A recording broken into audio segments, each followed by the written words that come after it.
Oh, hello, hello, hello. Welcome to another episode of Speaking with Confidence with Kat Matson, the show where I coach you, humble leaders, business owners, public servants, corporate contributors, and other corporate hippies, how to speak, how to speak up, how to speak with authority, with confidence, with authenticity, and with impact. It's lovely to have you here. Thank you for joining me. And today is a little bit of a working out loud episode, I'll be honest.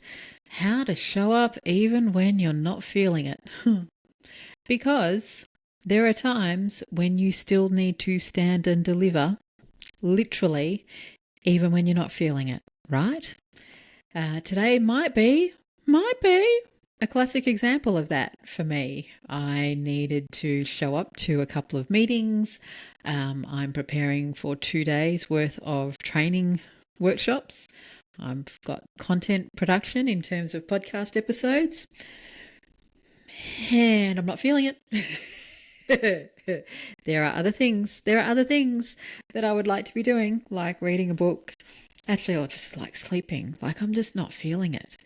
And look, I am extraordinarily fortunate. I run my own business and I do have quite a degree of flexibility in how I show up. But there are times when you are committed, right? There are times when you need to do that sales presentation. You have a client meeting. You're presenting to the board or to the executive leadership team. And you've got to find it. You have to find something, whatever it is, so that you can show up. And I thought, as I was sitting in this space today and as I was being very present to all of the things that I was doing to find the energy to show up, I thought I'd share them with you because I know I'm not alone. And I also know that you hit a point in your life when another cup of coffee, some lolly snakes or more chocolate isn't going to be what cuts it, right? Isn't going to be what cuts it. So if that's you, if you're curious about how do you show up, how do you still honor yourself while honoring your commitments and still deliver quality, still, in my case, still deliver high value, inspirational, aspirational, educational content. Like I have to show up. I can't just go, I'm having a really sucky day today and sorry, but this is just going to be how I deliver. Like that's no good. That's not going to work. So what do I do? What do I do? This is obviously not intended to be advice, but it is a working out loud episode. And by working out loud, in case you're new to me and you haven't heard me say this before, when you were at school, your maths teacher likely said, show your workings.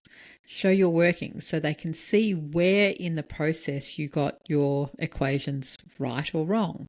And so even if you get the wrong answer, you might still get some marks because you've shown your workings and you've shown how you were thinking through the problem.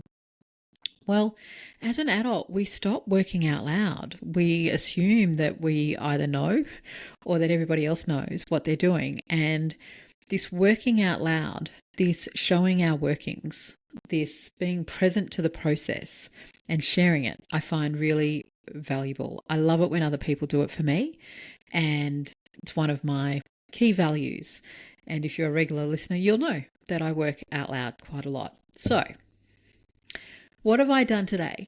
What have I done today to find it, to give myself the energy and the oomph? Not to just do what needs to be done, but to show up and deliver high value content and to deliver my best self, for want of a better phrase, even though I'm not feeling it. Without, might I say, without squashing, without suppressing, without ignoring, without pushing aside all of those feelings. So, first of all, I notice the mental and emotional state that I'm in, and I look after that, because when you're not feeling it, yes, sometimes it can just be as simple as I'm tired, I didn't get enough sleep, or whatever the case might be. But more often than not, for me, it's a mental and emotional thing There will be stuff going on. So first of all, I will connect to my bigger picture. What is it that I'm doing all of this for? Why is it important to me today to record some podcast episodes? Why is it important that I don't just call in sick and say, sorry, can't make it? Why is it important? Where does it fit in the bigger picture? And I do my best to not put over complicated pressures on myself. And it could have been very easy for me to say, no need to record episodes today. Nobody's going to miss an episode if you don't publish for a week. But it was about my commitment to myself and knowing that I would feel better for doing it than for not doing it. The other thing that I do is I will journal. I will journal through all of the feelings that are taking me down a negative spiral, or not even a negative spiral, but a not feeling the energy spiral. I'll ask myself what's going on. What am I bumping into? What am I fearful of? What's going on in the background?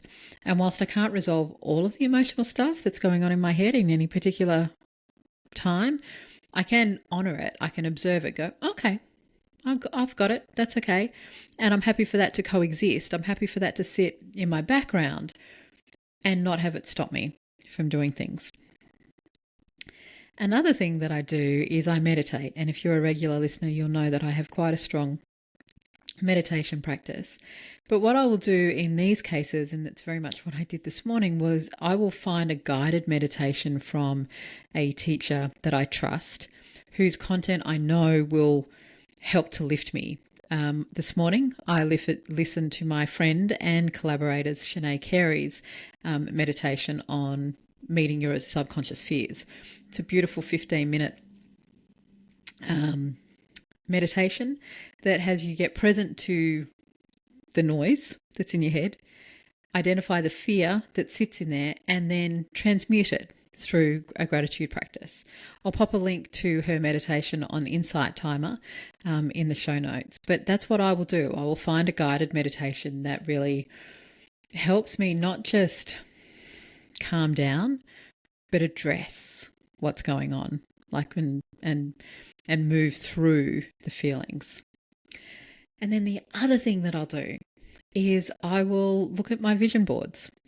And yes, that's two. So I have a vision board on my computer screen, that is a beautiful collection of images of everything that it is that I'm creating and loving and enjoying in my life. And then I also have a big strategy board that sits just above my desk. And that strategy board is a summary of what I'm focusing on over the next quarter in order to realize that vision board. And so I find that when I connect with both of those, I'm reminded of a vision that is bigger than the current frustration, and that it's a vision and a goal worth doing something towards. I don't have to do everything today, particularly if I'm not feeling it, but it's worth going, you know what? You can get some of this stuff done. You can show up. In the case of preparing for 2 training workshops, it's like, well, this is the gig. This is the business that you're running, Kat. So you got to show up. You got to rock and roll. So that's some of the stuff that I do for myself mentally and emotionally. I also chat with myself. I'll have a conversation with myself, whether it's through the journaling or literally this morning while I was out for my walk, I was just having a conversation. So what's going on? What's peeing you off? What are you upset about? What are you feeling flat about? And just to had a conversation with myself, because I don't know about you, but it's not always about solving it. Sometimes it's just about speaking it and just going, yeah, okay. And if it's resolvable, then I'll take steps to resolve it. If it's not, it's just kind of like, yeah, life sucks sometimes and that's okay. Moving on. So that's the emotional and the mental stuff. Physically, I'll also do what I can to change state. So I've already mentioned the first one, walk. Go for a walk. If I notice that I'm faffing way too much and not doing the things that needs to be done, I'll go to the gym. Now I'm really lucky. My gym's at the end of the street, so I can literally just put on my gym clothes, walk to the end of the street. And by the time I've finished a good, solid, hard gym workout, I'm feeling better. I'm always feeling better. Those exercise hormones, always feeling better. And that will certainly be one of the things that gets me pumped and excited for this next 2 days of training workshops. If I can't get myself out to the gym because timing doesn't allow it, I will put on, and here's a top secret, an 80s dance mix, and I will dance in the lounge room. Yes, I will. Yes, I will. We all know how movement changes our mood, but just some high energy movement, moving my body, shaking it all out, and of course having a great time with a bit of 80s music. That's going to put you in a better mood. Speaking of 80s music, the other thing that I'll do is I'll sing. So on my way to an event, if I'm driving, I'll do a bit of car karaoke. I'll just sing. I won't even bother about singing in tune. I'll just sing for the fun of it. It helps to warm up my voice, but it also helps move energy. So that's what I do. They're some of the things that I do to enable me to show up with energy even when I'm not feeling it. Oh, I just realized the last one is to just freaking do it. Sometimes we can resist it, we can be cranky with it, we can not want to do it, we can think of all of the ways out of it, but just showing up and doing your thing, that makes a huge difference. Now, I know that might not be true for people who don't particularly like speaking, and you'll find any excuse to get out of it, but just doing it and being able to look yourself in the mirror afterwards and go, I did that. I did it. I didn't want to. Couldn't be bothered. I didn't think it was going to make a difference. All of the stuff, but I did it. And sometimes that's enough. I hope that's been useful. I often find these episodes a little bit, I feel terribly self-indulgent, but a bit like last week when I was talking about sharing your stories. I also know that they add value, and it's often these stories that get the most number of comments. People go, oh, thanks, Kat. I really appreciate the insights, or thanks for the permission, or yeah, I do the same. So if that's true for you, find me on Instagram at Kat Matson, and let me know. Or comment below. If you're listening on Spotify, you can leave a comment and just let me know, which of these things do you do? How do you show up even when you're not feeling it? And what are the other techniques? What are the other techniques that you use to not squash out an unmotivated mood, but to shift a mood so you can show up in the way that you want to?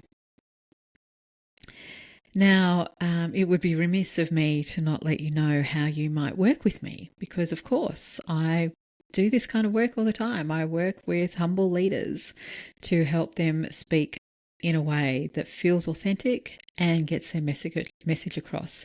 And if you struggle with rambling, with waffling, with going down rabbit holes, or just straight out nerves, then book in a confidence boosting curiosity call, and we'll take 20 minutes. 20 minutes it's all it takes. And I will give you some absolute hot tips on how you, from where you are at right now, how you can improve your speaking impact.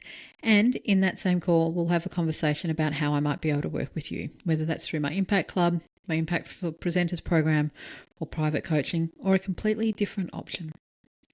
So if you are curious and if you'd like to boost your confidence, then book in for that confidence boosting curiosity call. The link is literally in the show notes.